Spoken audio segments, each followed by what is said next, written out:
Sophie had been set up on a blind date by her best friend Emma.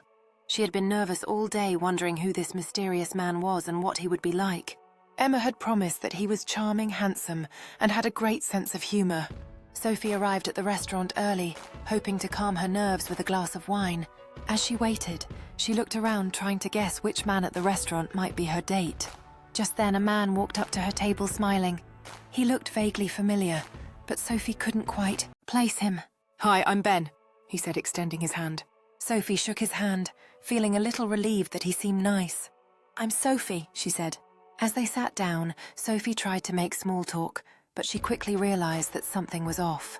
Ben seemed to be struggling to come up with anything to say, and Sophie found herself filling the awkward silence with meaningless chatter. They ordered their food, and Sophie tried to keep the conversation going, asking Ben about his job, his hobbies, and his family. But no matter what she asked, he seemed to give one-word answers or mumble something unintelligible. As they ate, Sophie tried to find some common ground, but it was like pulling teeth. Ben seemed to be in his own world, lost in his own thoughts. Just then, Sophie's phone rang and she quickly excused herself to answer it. "Hey, how's the date going?" Emma asked. Sophie rolled her eyes, not wanting to admit that it was a disaster.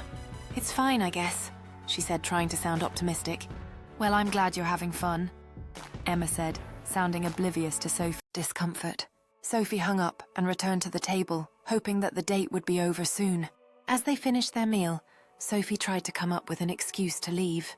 But before she could say anything, Ben spoke up. "I'm sorry," he said, looking at her with sad eyes. "I know this isn't going well.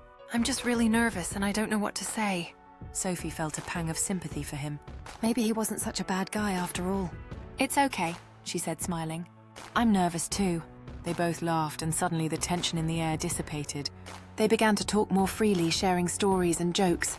And before they knew it, they had been at the restaurant for over 2 hours. As they said their goodbyes, Ben looked at Sophie, a hint of hope in his eyes. "Would you like to do this again sometime?" he asked. Sophie smiled, feeling a warmth in her heart. "I would like that," she said. As she walked away from the restaurant, Sophie realized that sometimes the most awkward dates could turn out to be the best ones. All it took was a little bit of honesty, a little bit of laugh, a willingness to see beyond the awkwardness that